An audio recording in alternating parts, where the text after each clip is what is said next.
Hey guys, tonight we're slipping into corsets, fluffing up our powdered wigs, and tiptoeing under the moody moonlight to join a midnight picnic. But not just any picnic. No, this one happens in a Georgian-era cemetery, and you've been invited. You're not just showing up, you're preparing. There are rituals, layers of clothing that defy physics, and just a touch of social danger. So brace yourself. It's going to be absurdly elegant, slightly uncomfortable, and more than a little ghost-adjacent. Of course, you probably won't survive this. Literally, Georgian fashion was about as breathable as a soup tin, and God help you if you faint under all that whalebone scaffolding in the middle of a crypt. So, before you get comfortable, take a moment to like the video and subscribe, but only if you genuinely enjoy what I do here. Let me know in the comments where you're listening from and what time it is in your part of the world. Now, dim the lights. Maybe turn on a fan for that soft background hum, and let's ease into tonight's journey together. You begin the evening the way any self-respecting Georgian lady would, by slowly turning yourself into a fashionable sculpture. Your first enemy? Time. You need at least 2 hours and possibly a small staff to get ready for the graveyard. It's not like you can just slap on jeans and a hoodie. You stand in your dressing room, shivering slightly, as your maid laces up your stays, those charming little devices designed to compress your organs into something resembling decorative sausage links. As she tugs, you remind yourself that beauty is pain, specifically back pain, shallow breathing, and occasional rib misalignment. Then comes the panier, the side hoop contraption that turns your silhouette into a tea tray. You marvel at how your hips can now clear furniture by 3 feet on either side. It's not practical, but it's definitely a vibe. You wonder briefly how you'll fit through the cemetery gate. Sideways, probably. Once the structural engineering is in place, it's time for layers of camise, petticoats, silk, and brocade. The final effect? A glorious rustling confection that says, "I'm here to party, but only in the presence of tombstones." Now for the wig. Yours is powdered to perfection, towering high enough to block out moonlight. It smells faintly of lavender, pomade, and something else? Cheese? You try not to think about it. The truth is, many wigs of the period were reused, repowdered, and occasionally borrowed. Lice were not only a possibility, they were basically inevitable. You reach for your decorative hair stick, pretending it's not a multi-use scratching tool. Historians still argue whether women truly preferred these wigs or if they simply accepted them as part of the social contract, like wearing high heels in mud. Either way, you adjust your plumes and accept your fate. Now, accessories. A fan, of course, absolutely necessary for the social games ahead. Gloves to protect your hands from both the chill and the judgmental stares of other ladies. And a shawl embroidered with vaguely unsettling cherubs, because the night air is cool and cemetery dew can be unpredictable. You check your reflection in a tarnished mirror. You look ridiculous and glorious, and also kind of like you're preparing for a heavily stylized funeral, which, in a way, you are. Outside, the sun is vanishing behind layers of purple clouds. The light turns golden and then silvery. It's nearly time. You head down the creaking stairs, catching glimpses of candlelight flickering in sconces. Somewhere in the house, a grandfather clock groans out the hour like it's mourning its own existence. At the door, your maid hands you a tiny bottle of perfume. You dab it onto your wrists. It smells of roses and oranges and, inexplicably, faintly of shoe polish. You choose not to ask. A carriage is waiting outside, lanterns already glowing, casting long shadows across the gravel. The footman offers his hand, and you climb in as delicately as possible, hoping your skirts don't knock over any bystanders or small garden statues. The inside of the carriage is upholstered in faded velvet and lined with lace.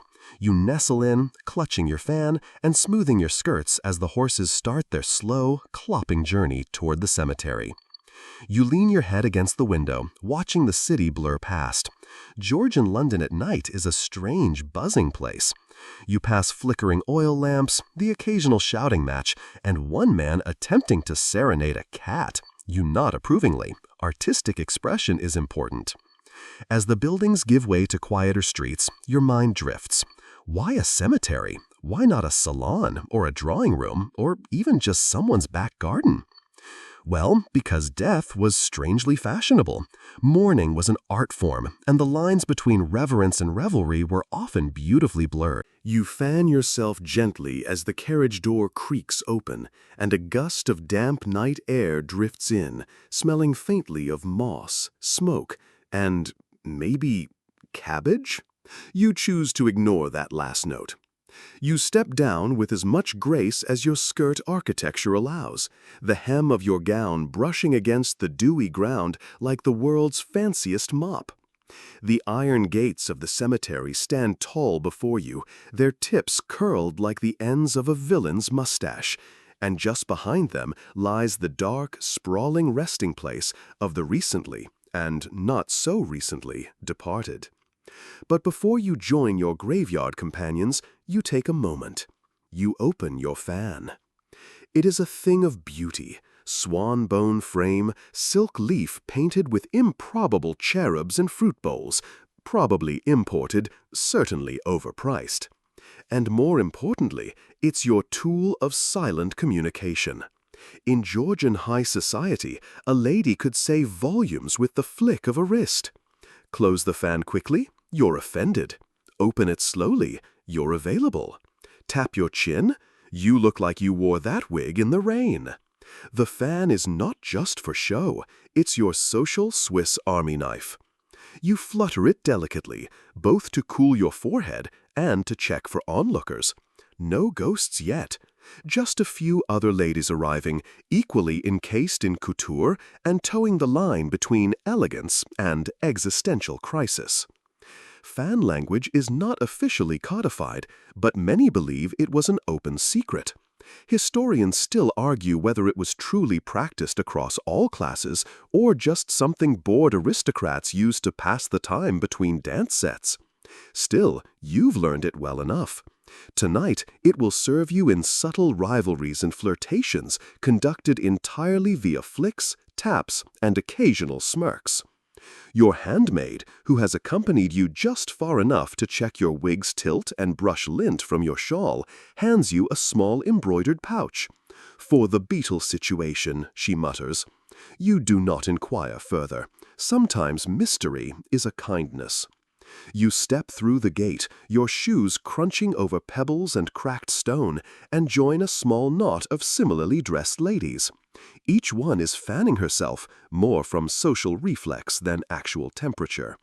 It's cold, yes, but the corset makes real breathing difficult. You mostly fan yourself in solidarity. One woman flutters her fan with a slow circular motion. "I'm bored." Another taps hers against her hand twice. "That man over there is unworthy of attention." You consider joining in, but hold back. Better to let them make the first cryptic comment. You walk deeper into the cemetery, the group spreading out across paths lined with weathered tombstones and rusting iron fences. You catch glimpses of embroidered gowns, powdered faces, and candle-lit parasols. It's an odd mixture of the funereal and the festive.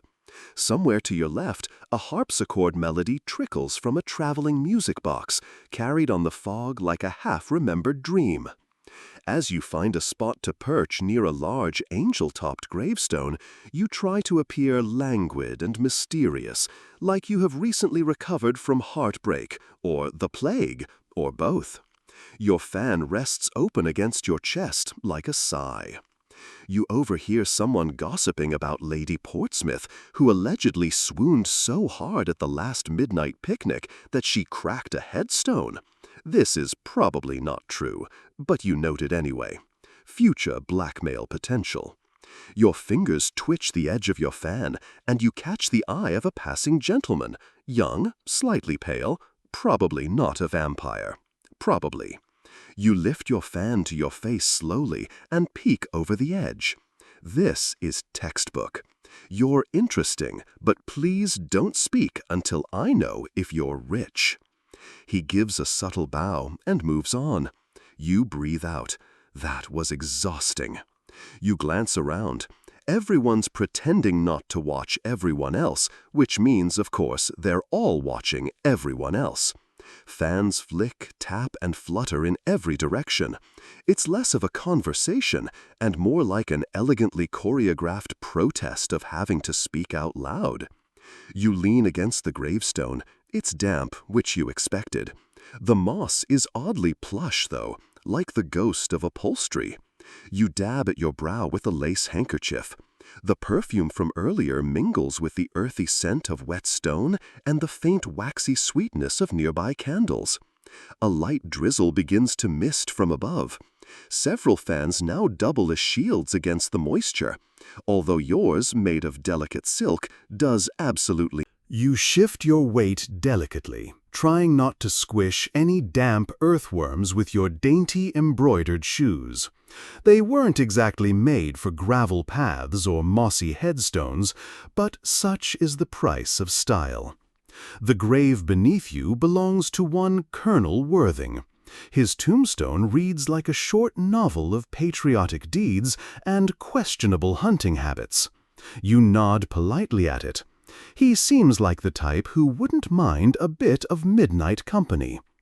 A sharp breeze drifts through the cemetery, lifting the hem of your gown just enough to remind you that, despite all the elegance, you're essentially wearing a layered cake with no insulation. You feel a chill prickle along your spine, and not just from the weather. The layers of your outfit, while extravagant, are working against you. The corset, tied tightly enough to offer posture, but just loosely enough to avoid fainting, at least for the first 2 hours, compresses everything from your ribs to your hopes and dreams. Each breath feels like it has to file a request through a tightly regulated lung department. Now, about those underpinnings. Beneath your gown, you're entombed in shift, stays, stockings, garters, petticoats, and the ever-pesky panniers, which still threaten to knock over fellow guests if you turn too quickly. You're less human, more swaddled confection. You adjust your bodice. It's cut low, as fashion dictates, in a way that defies both gravity and modesty. Georgian fashion liked its busts presented like offerings on a satin platter. One false move, and you'd flash half the cemetery and probably get complimented for your daring neckline. You feel a slight itch under your camise, probably a stray bit of hay left over from the wig powdering process, possibly a moth, possibly regret. You give a dignified wiggle, which looks like a subtle adjustment to everyone else, but is, in fact, a full-body attempt at scratch relief. Historians still argue whether Georgian women genuinely tolerated this much discomfort with grace, or whether they simply complained more quietly than we do today. Letters from the era mention fainting, sweating, and strategically timed resting moments, but it's unclear whether these were from actual fragility or a clever excuse to get horizontal for 5 minutes. You know the truth. You've been laced tighter than a ham roast and perched like a fashion-forward gargoyle on a marble slab for nearly an hour. Grace is a fragile illusion. You're just trying not to pass out. You notice other women doing the same delicate dance, adjusting, shifting, pretending to admire the fog while secretly searching for somewhere to lean without damaging lacework or dignity. One particularly bold lady has brought a folding chair. It's covered in embroidered velvet and looks absurdly out of place next to the crumbling grave of an 18th-century fishmonger, but she sits with the ease of someone who has accepted that spinal compression is not her aesthetic. You envy her. Someone walks by with a silver tray of refreshments, small pastries shaped like skulls, probably filled with something alarming like fig and mustard. You take one, nibble it politely, and pretend it didn't immediately glue itself to the roof of your mouth. You discreetly tilt your head back and blink rapidly, hoping gravity will intervene. Nearby, a gentleman with a jaw like carved marble and a waistcoat embroidered with death's head moths offers a bow. You curtsy back as much as your outfit allows, which is not much. It's more of a stiff dip, like you're trying to sneeze politely. You exchange pleasantries, though you're more focused on keeping your wig from catching fire from the nearby lanterns. Every few minutes, you pat it gently, just to ensure nothing's smoking. Wigs, after all, were not only elaborate, they were also highly flammable. It's like wearing a dry hedge on your head and then walking near open flame for several hours. You try to ignore the gentle creak of your corset as you laugh politely at a joke involving someone's uncle and a haunted outhouse. The gentleman moves on, and you exhale, well, as much as your current lung situation allows. The fog thickens slightly, curling around the headstones like a cat settling in for a nap. The light from the lanterns scatters across it, creating halos of orange and gold. It's oddly peaceful here. You sway slightly where you stand, and whether it's from fatigue or the lingering effects of that fortified wine you sipped earlier, plums still in your teeth, by the way, it's hard to say. Somewhere behind you, a soprano voice begins an eerie rendition of a hymn, her notes curling through the fog like silk ribbons tossed into a river. You turn just enough to catch sight of her, Lady Norcroft, dressed in deepest blue velvet, her hair ornamented with small pearl skulls and what appears to be an actual raven's feather. Subtle. As her voice carries over the gathering, you realize something essential. The performance is just as much for the dead as the living. Midnight cemetery picnics are not about mourning. They're about memorializing with flair and style, and quite a bit of passive aggression if you're doing it right. You glance toward the crypt-turned-refreshment station where a group of guests have clustered. Someone is reading a dramatic monologue over a tombstone, possibly Shakespeare, possibly something they scribbled earlier that evening while over-caffeinated. Georgian society does love a good dramatic flourish, especially if it can be performed under candlelight with an audience fanning themselves to keep from swooning. You meander a bit, careful not to twist your ankle on the uneven ground. A pair of marble cherubs stare at you from a neighboring grave, their stone faces frozen mid-pout. You offer them a nod. "Nice wigs," you whisper, because why not? Soon, you're drawn toward the heart of the event, the picnic blanket enclave. It's more elaborate than you imagined. Candles float in glass bowls, glowing from within like captured moons. Folded tapestries have been laid out with almost ridiculous care.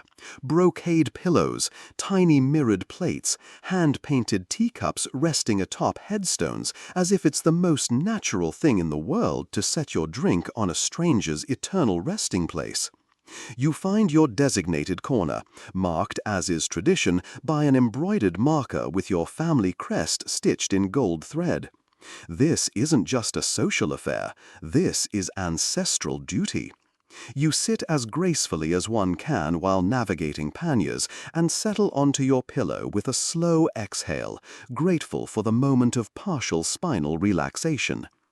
And then, out come the food bundles. Now, picnic is perhaps too casual a term. This isn't a collection of snacks tossed into a basket. This is a curated display of period-appropriate, mortally questionable delicacies. Someone passes you a plate of eel pie, its crust flaking like ancient parchment, smelling faintly of brine and ambition. You nod politely, place it beside you, and hope someone nearby likes eel. Next up, a spiced almond tart, less ominous, though you're fairly certain it contains enough cloves to stun a moose. Still, you nibble. At midnight, in the damp fog of a cemetery, even weaponized dessert feels charming. You sip from your cup, warm punch with hints of cinnamon and what might be brandy. It burns gently down your throat, mingling with the perfume from the floating candles. The scent is complex. Wax, rosemary, citrus, smoke. Your fingers are now sticky, but elegantly so. A lady near you is passing around candied violets while recounting how her cousin once mistook laudanum drops for sugar syrup and spent an entire gathering reciting poetry to a fence post. You nod along, unsurprised. Laudanum is practically a condiment at these events. You recall bringing some last time yourself. Nothing screams refined remembrance like a light opiate buzz while reciting Keats over a gravestone. Historians still argue, the woman continues, offering a sweetmeat shaped like a coffin, whether these gatherings were acts of mourning or simply excuses for libertine indulgence. You smile. The answer is yes. You pick at a small plate of jellied aspic next. It wobbles with all the confidence of a nervous debutante, and you pretend to admire it before discreetly setting it aside. A nearby guest is enjoying a slice of something unidentifiable, but the sound of it makes you look away. You focus instead on sipping your drink and pretending you don't see the raccoon peering out from behind a mausoleum. Everyone ignores the raccoons. It's tradition. The conversation drifts like the fog. Bits of gossip here, existential reflections there. One woman shares a dream she had of her grandmother dancing through this very cemetery in a dress made of cobwebs. Someone else counters with a theory that the dead can hear you if your voice carries 3 tombstones. You test this by saying, "If you're listening, blink twice." Then Someone to your left sneezes daintily into a lace-trimmed handkerchief. You glance over and see a man whose powdered wig has shifted just slightly off-center. Now it leans left, like a weary sentinel. His red velvet coat glints softly in the candlelight, and he's discussing burial plot real estate with a woman whose sleeves are so puffed she looks like she's hiding baguettes. You take another sip of punch. It's either getting stronger or your legs are going numb. The mausoleum is beginning to feel too warm, so you rise once more and step outside into the soft, clammy air. Georgian graveyards have their own special smell: damped stone, burnt oil from the lanterns, and whatever exotic perfume everyone decided to bathe in tonight. Yours has a base of rosewater and disappointment, with top notes of trying too hard. You wander between graves, trailing a gloved hand over ivy-cloaked stones. You come across a modest headstone that reads, "Beatrice T. She always danced alone." You nod in approval. If ever there was a time to appreciate someone's lone waltz through life and death, it's now. Then you hear it, a low crack, like a twig snapped underfoot. You pause, listen, nothing. But then another noise, a soft, rustling hush from behind one of the elder oaks. Probably someone sneaking off for an unladylike cigarillo, or perhaps an amorous tryst between 2 particularly daring souls in brocade. You're not here to judge. You are here to look composed and vaguely tragic. You decide to take a seat on a stone bench. It's slick with dew, but your petticoats are basically weatherproof. As you settle, you notice the small figurines arranged at the base of the nearest grave. Tiny ceramic angels, one missing its head. Charming. Next to you, a young lady in black silk is sketching something in a leather-bound notebook. You sneak a glance. It's not the gravestones, it's the people. She's capturing the living, not the dead.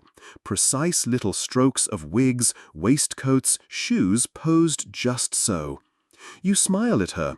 She doesn't look up, but she nods once, as if to say, yes, we are all ridiculous, and yes, it is beautiful. The conversation nearby shifts again, this time to mourning rings. A man in emerald green is explaining how some Georgian rings held tiny glass compartments with a loved one's hair, while others contained miniature portraits, or, even on occasion, powdered bone. You sip your punch with exaggerated calm. That's one way to keep Grandma close. He lifts his gloved hand to reveal his own ring, a delicate gold band set with black enamel and a sliver of braided brown hair under glass. My third cousin, he says proudly, Marjorie. She had 12 cats and 1 husband. Not sure which she preferred. Historians still argue, chimes in another guest with an amused tilt of her fan, whether mourning jewelry was meant to comfort or to show off one's grief like a seasonal accessory. You hum thoughtfully. Probably both. Georgian society didn't exactly do understated. In fact, the period thrived on spectacle. Mourning was an art form. Veils, cameos, symbolic motifs like willows and urns, even staged tears. Literally. One could hire professional mourners to cry on cue at funerals. A bit much, maybe, but you have to respect the commitment to emotional theater. The woman beside you reveals that she's actually wearing her aunt's ring tonight. Great Aunt Letty, she says, who ran away with a fencing instructor and was never seen again. Probably faked her death, but she had excellent taste in jewelry. She flashes the ring, a delicate oval stone encased in jet, and winks. You shift your posture, trying not to let your corset slice deeper into your ribs. It's a losing battle. You suspect your organs are now politely overlapping to save space. But the pain is almost meditative in a way, like, yes, I'm suffering, but fashionably. Nearby, another group is laying out more food. Preserved fruits, boiled sweets, slices of cake so dense they could double as architectural supports. You accept a square of gingerbread and nibble slowly, grateful for something your jaw doesn't have to fight. And then comes the storyteller. He's older, with a voice like worn velvet, and as he speaks, the chatter around him softens. Everyone turns to listen, naturally forming a circle. You rise from the bench reluctantly, the damp stone leaving a cold imprint on your skirt. The music's tender notes trail behind you as you wander back through the graveyard, feeling the weight of the night settling into your bones. The mist curls around your ankles like a playful ghost, teasing, coaxing, daring you to step off the path and into the unknown. You resist, of course, or at least you try. As you stroll, you pass by an unusual monument that stands apart from the usual weather-worn headstones and marble angels. It's a whimsical, almost fantastical structure. A small, domed pavilion, painted a soft cream color and decorated with intricately carved cherubs holding hourglasses and quills. This is the resting place of Lady Penelope Marston, whose midnight cemetery picnics are said to have set the whole tradition aflame. You pause to run your gloved fingers over the smooth stone, and a faint chill crawls up your spine. Lady Penelope's epitaph reads, "Forever feasting where shadows meet." You smile to yourself, imagining her ghostly silhouette, draped in velvet, commanding a spectral banquet beneath the stars. Historians still argue whether Lady Penelope's midnight soirees were eccentric expressions of grief or early examples of Gothic social rebellion. Either way, her legacy lingers like a perfume you can't quite place. Nearby, a group of young women are engaged in a curious ritual that catches your eye, the veil dance. They stand in a circle, hands lightly clasped, weaving silk veils through their fingers as they step softly across the grass. Their movements are fluid and hypnotic, like reeds swaying on a misty riverbank, and you feel drawn to join. Someone whispers that the dance is meant to honor the thin veil between the living and the dead at midnight, a practice said to help the spirits find peace, or mischief, depending on the dancer's skill. You decide to watch rather than participate. The veils swirl like clouds caught in a gentle breeze, and the music swells, a melancholy waltz played on a lonely violin. The dancers' faces are serene, eyes half closed as if peering into some distant shadowy realm. You can almost imagine the ancestors stepping forward to join the dance, their spectral forms shimmering just beyond the fog. Feeling a bit whimsical yourself, you move toward a nearby tree where a curious object hangs, a cluster of tiny glass bottles, each filled with shimmering sand from distant places. Someone explains that these are mourning sands, collected from cemeteries far and wide, each meant to carry a fragment of the deceased's essence. You pick up a bottle labeled Bath 1723 and shake it gently, watching the golden grains slip through your fingers like whispered secrets. You notice a small inscription on the bottle's stopper, "For remembrance, not regret." It strikes you as both comforting and haunting. After all, Georgian society was obsessed with the fine line between memory and mourning, how to honor the dead without being swallowed by sorrow. You pocket the bottle, deciding it might be the perfect keepsake, or perhaps a future conversation starter at the next dinner party. You imagine telling guests about the sand you carried from a midnight cemetery picnic, their eyes widening in a mix of fascination and polite horror. Nearby, a gentleman in a tall black hat offers you a cup of something steaming. You accept, grateful for the warmth, and take a tentative sip. The drink is a blend of mulled wine and exotic spices, with a hint of something herbal and slightly unsettling. You suspect it's the ghost pepper infusion, a recent craze among the more adventurous picnickers. Your tongue tingles pleasantly, and you smile, nothing like a little fiery reminder that you're very much alive. As you wander back toward the picnic area, you overhear a lively debate about the use of mourning symbolism in fashion. Some argued that black attire was a sign of genuine grief and respect, while others claimed it was simply a somber color fashionable enough to keep up appearances. You chuckle quietly to yourself, remembering the lady who wore pearls shaped like skulls earlier.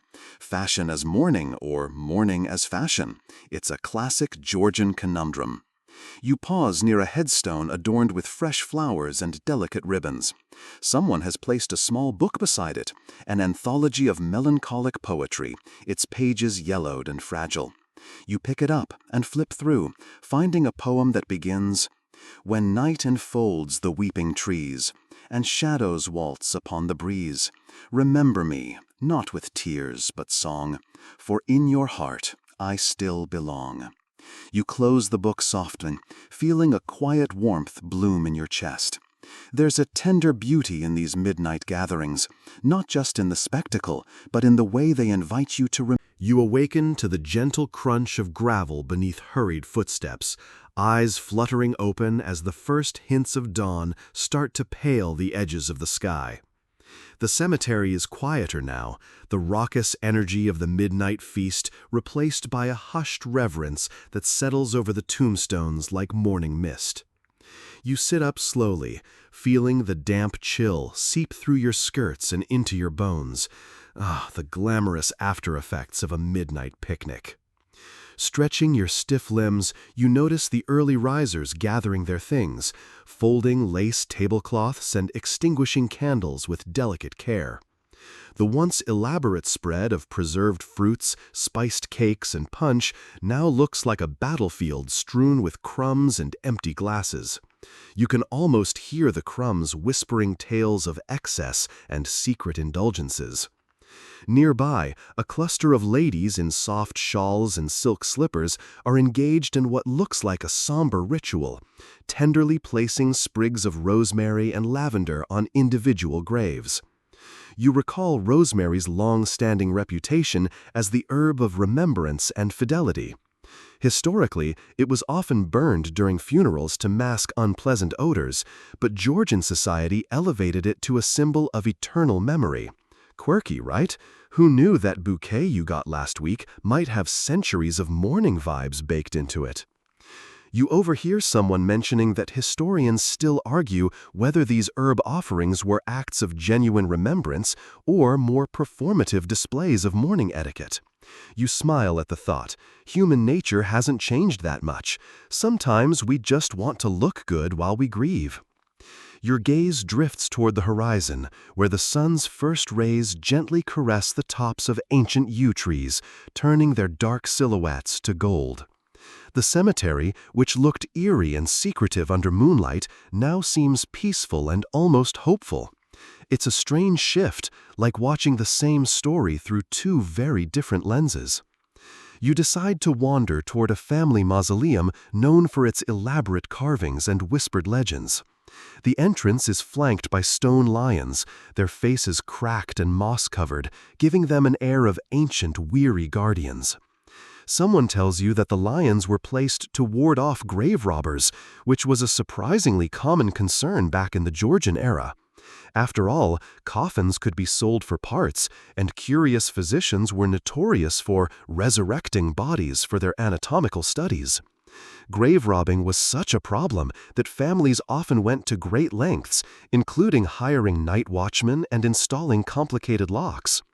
You pause, imagining a troop of masked grave robbers sneaking under cover of darkness, only to be confronted by snarling stone lions that didn't appreciate their late-night visits. It sounds like a gothic comedy waiting to happen. You chuckle softly, grateful your own midnight picnic requires less clandestine skulking. Inside the mausoleum's shadowy interior, your eyes adjust to the dim light filtering through stained glass windows tinted in deep blues and reds. The air is cool and fragrant, with the faint scent of incense, a holdover from funerary practices to purify the space and comfort mourners. You notice inscriptions on the marble walls, each a poetic tribute to lives now folded into history. You stop before a particularly ornate plaque dedicated to Sir Edmund Fairfax, a gentleman known as much for his fashionable mourning attire as for his somewhat scandalous personal life. The inscription reads, "A soul clad in velvet and shadow, his absence a psalm in the night's hollow." You raise an eyebrow, thinking of the gentleman in emerald velvet from earlier. Surely he was a descendant. The scholarly debate bubbles up again in your mind. Some experts argue that Georgian mourning was as much about social performance as it was about personal loss. Was this elaborate display of grief masking uncomfortable truths? Or was it a sincere attempt to confront mortality through ritual? You think it's probably a little bit of both. You leave the mausoleum and wander toward a small pond at the cemetery's edge, where moonlight once danced across the water but now gives way to the early morning's soft glow. The pond is surrounded by weeping willows, their branches dipping like delicate fingers into the still water, creating perfect reflections that ripple in the dawn breeze. Nearby, a solitary figure stands quietly, tossing tiny pebbles into the water and watching the concentric circles spread outward. You recognize her as the sketch artist from the picnic, still clutching her leather notebook, eyes reflective and distant. She approaches quietly, and she offers a small, tired smile. "It's easier to draw the dead than the living," she says softly, "because the dead don't move or argue with you." The morning sun warms your face as you make your way down the winding path away from the cemetery, the chill of night slowly retreating like a reluctant guest. Your thoughts drift to the peculiar charm of the Georgian midnight picnic, a tradition so steeped in theatricality that it almost seems like a performance, a dance with death dressed in lace and velvet. You remember the curious detail about the lanterns. Some were filled not with ordinary candlelight, but with mixtures of herbs and resins intended to repel restless spirits, or, according to the more imaginative, to guide benevolent souls safely home. You smile, thinking how modern bug spray can't compete with that kind of mystique. And yet, historians still argue whether these herbal illuminations were more superstition or simple ambiance, which, honestly, might be the same thing. You pause by a row of ancient yews, their dark branches casting long skeletal shadows across the dew-damp grass. You recall that these trees were traditionally planted in cemeteries for their evergreen symbolism, eternal life, and their supposed power to ward off evil. An old wives' tale says that the yew's poisonous berries kept both humans and spirits at bay, which makes the midnight picnic's proximity to them feel like a double dare. As you walk, your thoughts are interrupted by a sudden, unexpected sound, a faint, rhythmic tapping. You stop and glance around, spotting a solitary figure seated on a low stone wall. It's a man wearing a wide-brimmed hat who's using a small wooden stick to tap out a quiet beat on the weathered surface. He smiles at you and nods. "It's the old Morse code of the graveyard, or so they say," he remarks cryptically. Tappers used it to communicate during night watches, passing messages between the living and the dead, or perhaps just between sleepy guards. You raise an eyebrow. Morse code in a cemetery? That's delightfully morbid. You wonder if anyone ever sent a message to a particularly stubborn ghost, like, "Hey, move along, the party's over." You decide to join him for a moment, trying your own hand at the tapping, producing a clumsy rhythm that probably translates to something embarrassingly nonsensical in code. He chuckles warmly, the sound mingling with the gentle rustling of the yew needles. You think about how Georgians managed to combine such practical measures with elaborate ritual, blending the eerie with the everyday. The idea that nighttime in a cemetery wasn't just for mourning, but could be a vibrant social occasion feels both oddly comforting and a bit unsettling.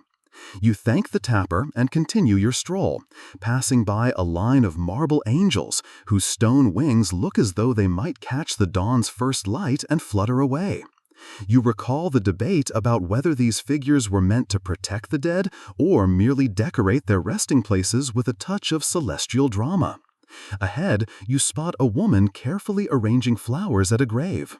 She's dressed simply, without the finery of the earlier picnickers, and her face is etched with quiet sorrow rather than theatrical grief.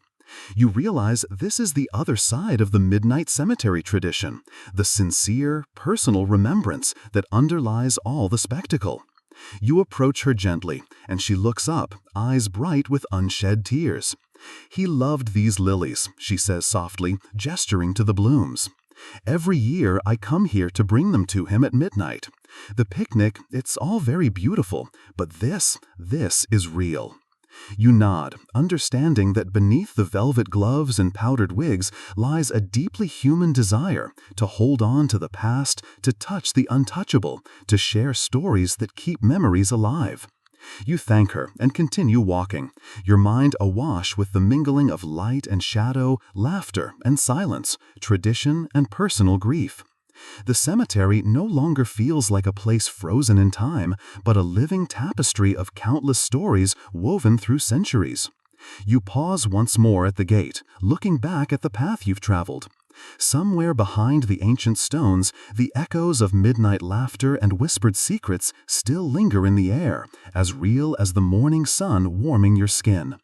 And as you step out into the waking world, you carry a small piece of that strange, beautiful night with you, wrapped in lace, scented with lavender, and forever tinged with the mystery of the Georgian midnight cemetery picnic. You wander into the village square, still caught in the afterglow of the midnight cemetery picnic. The streets are slowly coming alive with the morning market bustle, the clatter of wooden carts, the cries of vendors hawking fresh bread and honey, the cheerful chatter of townsfolk trading gossip like precious currency.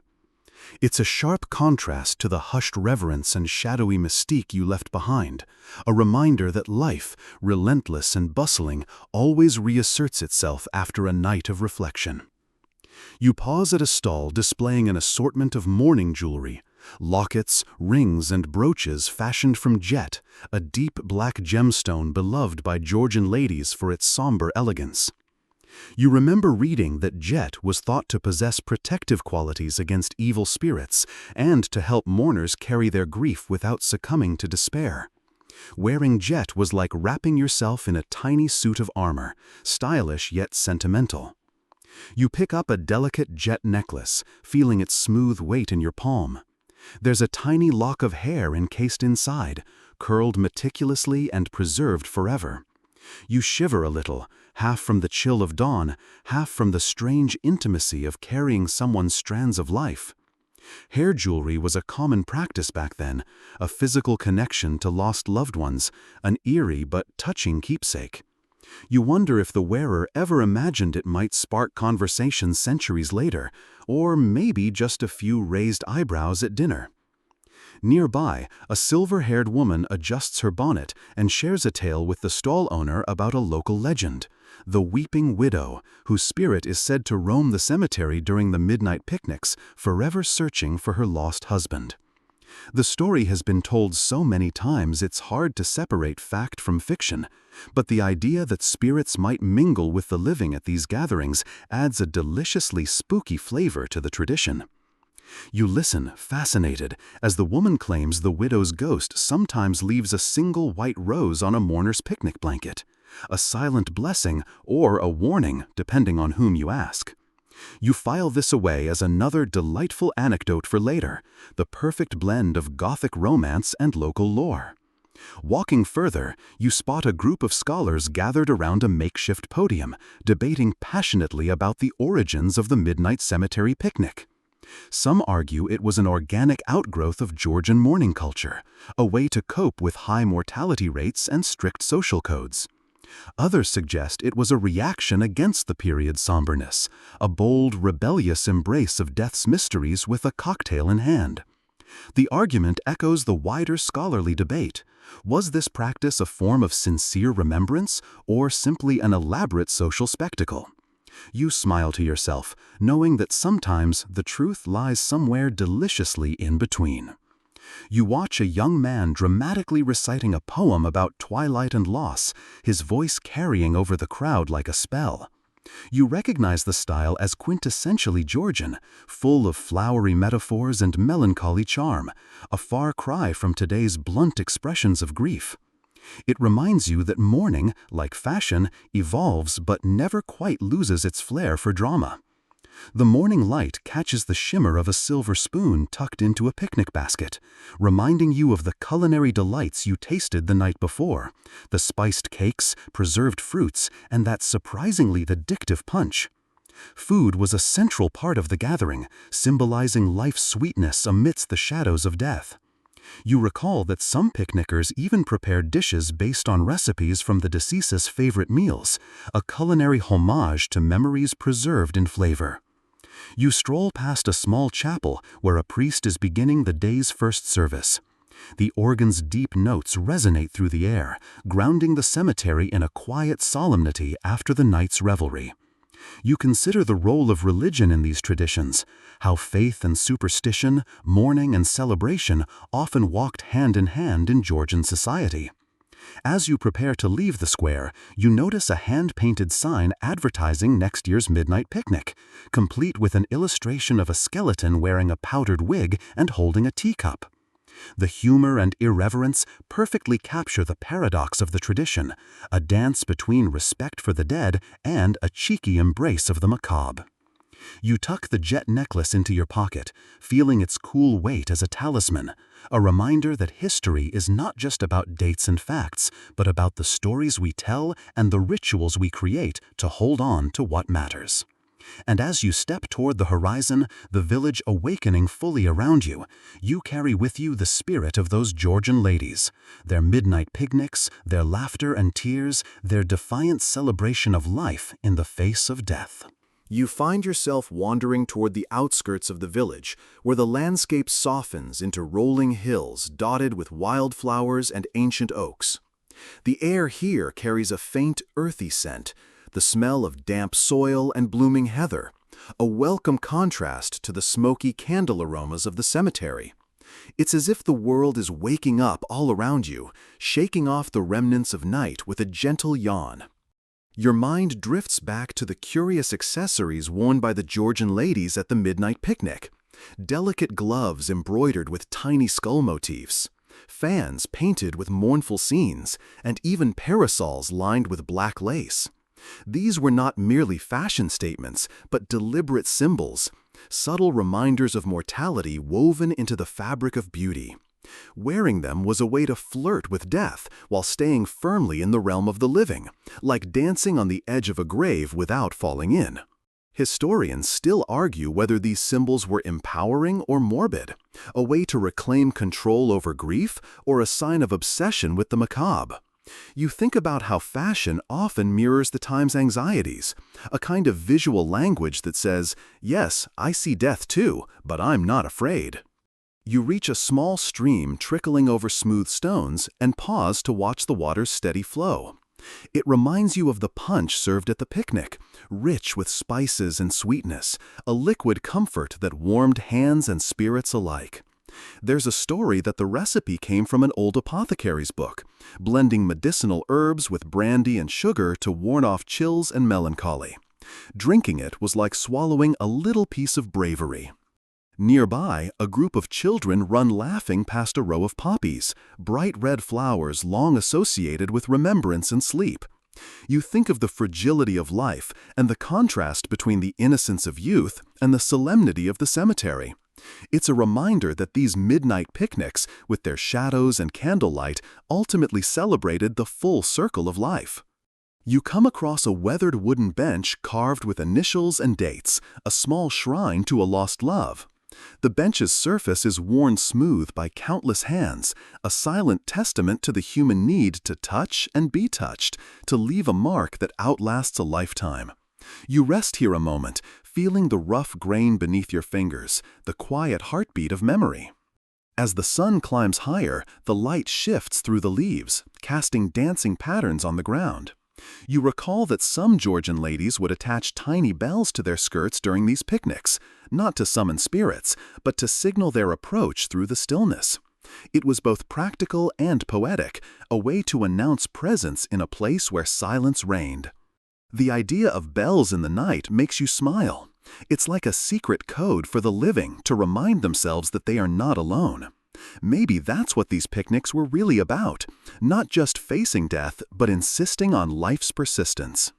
Ahead, you notice an old stone wall, its surface mottled with moss and lichen, dividing the wild fields from cultivated gardens. Along the wall, wild blackberries cluster in tangled bunches, ripe and inviting. You pluck one and taste the sweet, tart burst of flavor, a simple pleasure that connects you to the earth and the cycles of growth and decay. You think about how these picnics blurred boundaries between night and day, life and death, mourning and celebration. They were a way to embrace the unknown with a wink, to toast the past while savoring the present. And as you rise from the bench, brushing leaves from your skirts, you feel a quiet gratitude for the strange beauty of it all. The midnight cemetery picnics, the laughter among tombstones, the defiant sparkle of life flickering in the darkest hours. You step forward, ready to carry this story into the waking world, wrapped in shadows and sunlight, forever dancing on the edge. The soft crunch of leaves beneath your feet guides you along a narrow path, bordered by wild thyme and elderflower bushes, their scents mingling in the cool morning air. You breathe deeply, savoring this unexpected gift, a sensory reminder that even in places associated with endings, life stubbornly flourishes. Your mind drifts to the peculiar role music played in the Georgian midnight cemetery picnics. It wasn't just about somber dirges or mournful hymns. There were lively tunes, fiddles and flutes weaving melodies that could coax a ghostly dance from even the most stoic gravestone. You recall reading about one fiddler whose eerie tunes were said to summon the spirits, though others insisted it was just an old tale to keep the curious at bay. Historians still argue whether these musical interludes were meant to honor the dead or simply enliven the living. You imagine the scene, the ladies in their flowing gowns, the gentlemen in their tails, all swaying gently beneath the stars as fiddle notes swirl around them like smoke. It's a surreal image, equal parts haunting and hopeful. Nearby, a weathered statue of a cherub holds a tiny trumpet to its lips, its face worn smooth by centuries of rain and wind. You run your fingers over the cold stone and wonder if it ever played for these gatherings, a silent sentinel to the night's festivities. You spot a cluster of people gathered around a makeshift bonfire where a woman is softly singing a lullaby in an old dialect you don't recognize. The melody is soothing, like a whispered secret passed down through generations, carrying with it the bittersweet ache of love and loss. You find yourself drawn closer, mesmerized by the way the firelight flickers across the faces, some joyful, some somber, all connected by the shared experience. It's moments like these that remind you that rituals are about community as much as remembrance. One of the listeners explains that singing was believed to strengthen the bonds between the living and the dead, a bridge woven from sound and spirit. The idea makes you think of how music often serves as a universal language, transcending even death's silence. You pull your shawl tighter against the morning breeze and consider how the interplay of light and shadow, the flicker of candle flames, the glow of the moon, the dawn's first blush, added layers of meaning to the midnight cemetery picnics. Each element worked together, creating a delicate balance between the eerie and the intimate. As you walk on, you pass an old well, its stones slick with moss. The well was once a source of water for the cemetery's caretakers, but local lore holds that it's also a portal to the spirit world, a place where wishes whispered into the depths might reach beyond. You pause, imagining the whispered hopes and fears cast into the darkness over centuries. Did anyone ever truly believe their wishes were heard? Historians still debate whether these beliefs were widespread or the romantic invention of later storytellers, but the allure of the well's mystery remains undeniable. You leave the well behind and enter a small grove where the sunlight filters through in golden shards. The air is thick with the hum of bees and the distant call of a cuckoo. You spot a patch of foxgloves swaying gently, and remember how these beautiful, deadly flowers were once associated with fairies and magic, fitting symbols for a tradition steeped in otherworldly charm. The grove feels like a secret haven, a quiet counterpoint to the night's wild celebrations.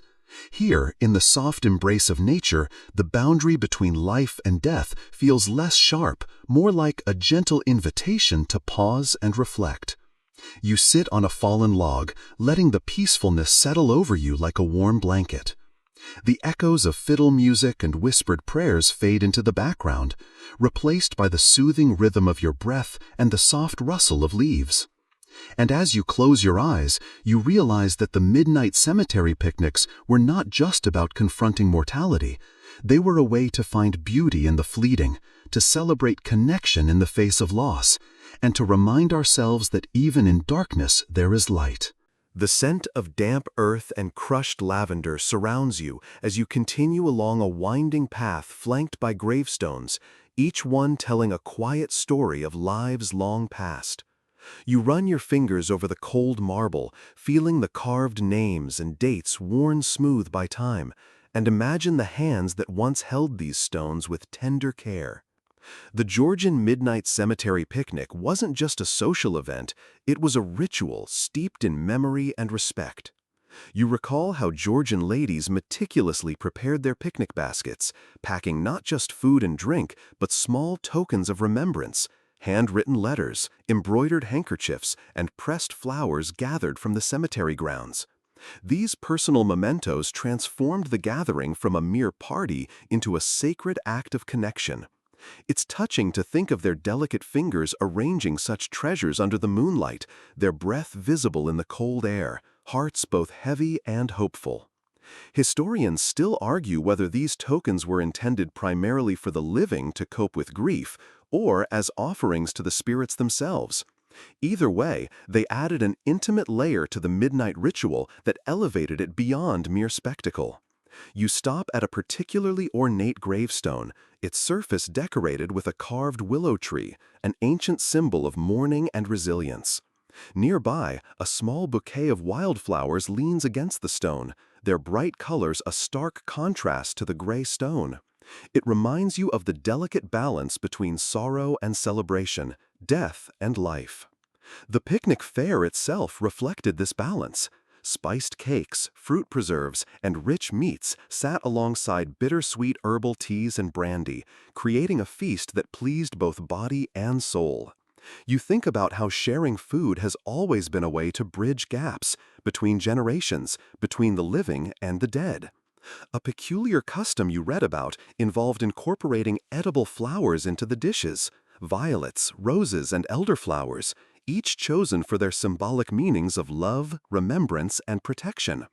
You smile at the idea of dining on a salad that might also be a bouquet, or sipping tea that smells like a secret garden. Nearby, you overhear a group discussing the etiquette of these picnics, how guests were expected to dress in morning attire, but with hints of flamboyance, a splash of bright ribbon, or a feathered hat, as a nod to the dual nature of the event. The blending of solemnness and celebration was a careful dance, and mastering it was a social art form. You think about how the picnics might have helped people reclaim a sense of control over death, transforming fear into a shared experience marked by humor and beauty. It's a reminder that grief doesn't always look like sadness. It can be bright, messy, and even a little rebellious. As you walk on, you catch sight of a woman quietly tending to a small garden of herbs beside a family crypt. She's gathering sprigs of rosemary and sage, plants long believed to have protective powers and the ability to cleanse spirits. The practice of planting and harvesting herbs in cemeteries was common, intertwining practical medicine with spiritual belief. You recall the herbal lanterns again, their flickering lights infused with rosemary and lavender, and wonder if the scent of these plants lingered in the air long after the picnickers had gone, like a ghostly perfume. You continue along the path, the first rays of sun catching on dew-kissed petals, and feel a profound sense of connection to the past, to the earth, and to the complex human emotions woven into this peculiar tradition. The Georgian Midnight Cemetery Picnic wasn't just an event, it was a living story, told in light, shadow, and the tender language of remembrance. As you follow the faint trail leading away from the garden, the terrain softens into a patchwork of wild grasses and tiny blooming bluebells, their delicate petals nodding gently in the morning breeze. The peacefulness is a stark contrast to the lively energy of the midnight picnic, yet somehow both moments feel threaded together by the same reverent thread, a dance between life and death, laughter and tears. You pause, remembering the curious use of perfumes and scents at these gatherings. Georgian ladies didn't just rely on candles and flowers. They often carried small sachets filled with fragrant herbs, lavender, rosemary, and sometimes even crushed ambergris, a rare and oddly marine-smelling substance derived from whales. The combination was intended to ward off decay's stench, but also to entice the spirits with pleasant aromas. You think about how our noses can trigger memories and feelings, and wonder if these sachets helped picnickers feel close to the departed. Historians still debate whether these aromatic rituals were practical or purely symbolic, but the idea that scent could bridge the worlds of the living and dead is undeniably poetic. You imagine the mingling smells, earthy moss, smoky candle wax, sweet herbs, forming an invisible tapestry of memory and magic.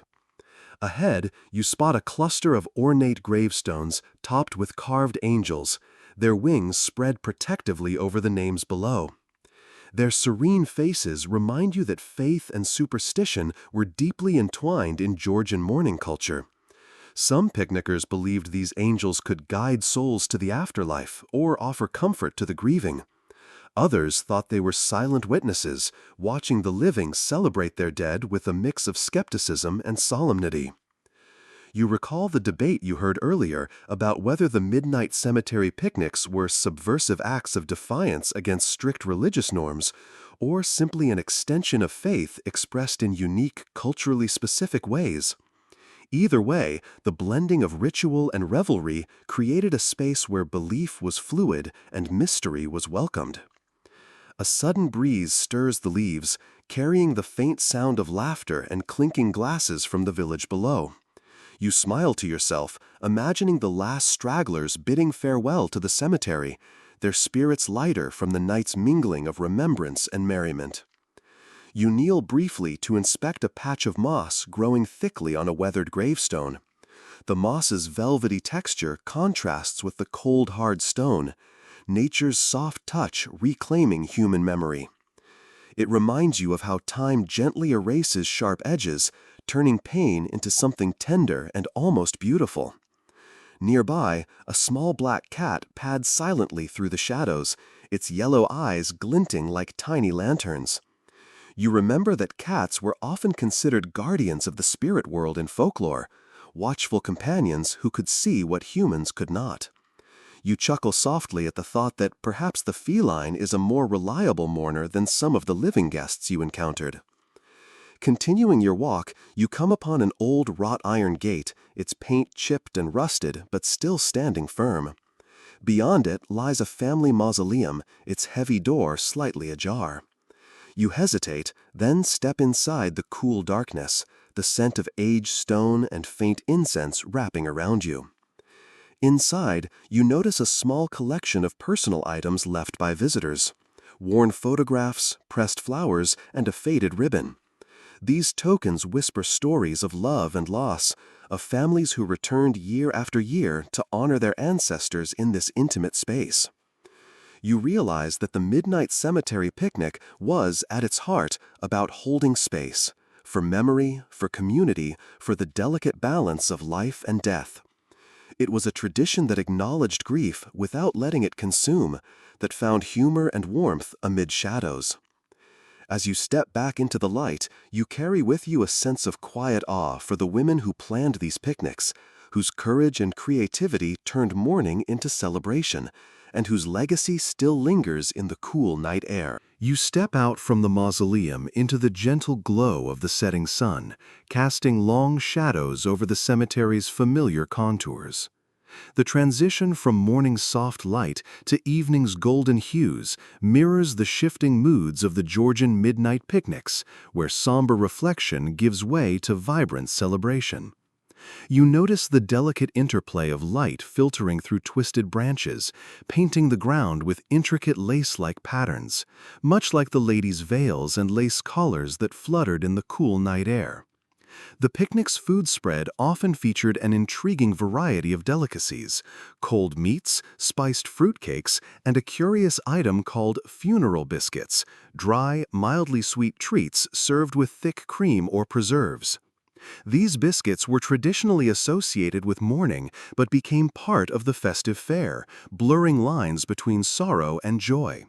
You can almost hear the gentle crunch of biting into one, paired with soft laughter and polite conversation. Historians still debate whether the inclusion of such symbolic foods was an act of defiance against grief or a sincere expression of remembrance. Either way, it underscores how food can be a powerful medium for memory and emotion. Nearby, you spot a circle of ladies seated on plush blankets, their gowns shimmering in the fading light, faces animated as they exchange stories and secrets. Their makeup was subtle yet purposeful, pale faces with just a hint of rouge, emphasizing a ghostly beauty. Some even used a little white lead powder, a risky practice, but one embraced for its eerie, otherworldly effect. You cringe slightly, knowing modern science wouldn't approve, but appreciate the lengths to which they went to evoke the spirit of the occasion. A peculiar tradition involved the use of mourning jewelry, lockets containing hair from lost loved ones, rings engraved with tiny skulls, and bracelets made of woven black silk. These pieces were both personal and public declarations of grief, worn proudly as badges of remembrance and symbols of social status. You imagine the quiet pride in these tokens, a tangible connection to those gone before. The air is filled with the soft rustle of silk and the occasional clink of glass as toasts are made to absent friends and family. You remember how some picnickers brought small lanterns shaped like coffins or skulls, their flickering lights casting eerie yet beautiful glows. It's a hauntingly poetic image, death's darkness pierced by tiny flames of warmth and defiance. You pause near a statue of a grieving angel, its face tilted downward, wings curled protectively. The craftsmanship is exquisite, every detail carved with loving precision. It stands as a silent guardian over the memories held within the cemetery's walls, much like the picnics themselves, a blend of art, ritual, and remembrance. As twilight deepens, you hear the faint sound of a church bell tolling in the distance, marking the hour. It's a reminder that time moves inexorably forward, even in places where the past lingers so palpably. You find a comfortable spot on a moss-covered stone and settle in, feeling the day's warmth ebbing and the night's chill approaching. Your thoughts drift to the brave Georgian ladies who, in the face of loss and societal expectations, chose to reclaim death's narrative, turning it into a night of courage, connection, and even joy. The picnic, with all its paradoxes, invites you to see mortality not as a final curtain, but as a complex, living story, full of shadows and laughter, sorrow, endings, and beginnings. And as the stars begin to twinkle overhead, you feel yourself gently drawn into that timeless dance. You lean back against the cool stone, the night wrapping around you like a velvet cloak, heavy with the scent of damp earth and flickering candle smoke. The cemetery feels alive, not with ghosts exactly, but with the echoes of stories whispered long ago by those Georgian ladies who dared to picnic where most would fear to tread. You think about how they transformed the cemetery from a place of quiet sorrow into a vibrant stage for remembrance and community. The idea of gathering amid tombstones to share food, laughter, and stories seems almost rebellious, a joyful refusal to let grief have the final word. It's a tradition that turns the grim into the graceful, the dark into a kind of celebration.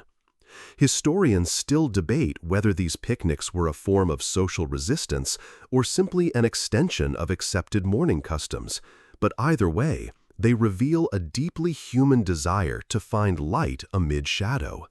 You imagine the flickering candlelight reflecting in the eyes of those women, bright, defiant, alive. The food, the music, the embroidered gloves, the herbal lanterns, and even the quirky tokens of remembrance all come together like pieces of a puzzle that form a picture of life's fragile beauty. You remember the layers, the playful jokes amid the somber hymns, the delicate lace mingled with skull motifs, the fragrant herbs masking decay's inevitability.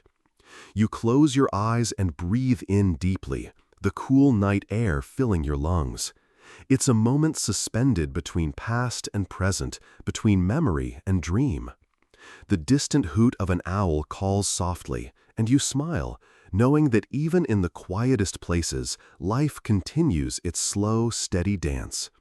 The midnight cemetery picnic was not just a historical curiosity, it was a heartfelt ritual reminding us all to face our fears with courage, to honor our loved ones with joy, and to embrace the mystery of mortality with open hearts.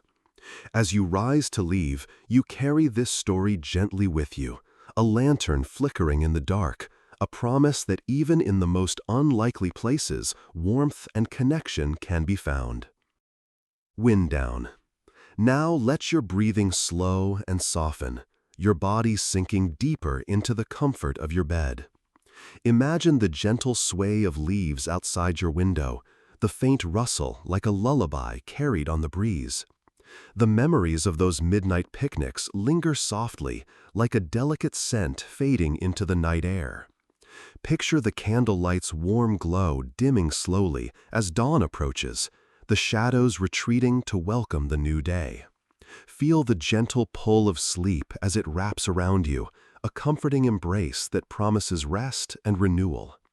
You are safe here, in this quiet space between waking and dreaming. The stories of the past settle around you like a soft quilt, weaving threads of courage and kindness through the night. So, as your eyes grow heavy and the world fades gently away, carry with you the peace that comes from knowing that life and death are part of the same beautiful, endless dance. Good night, and may your dreams be soft and sweet.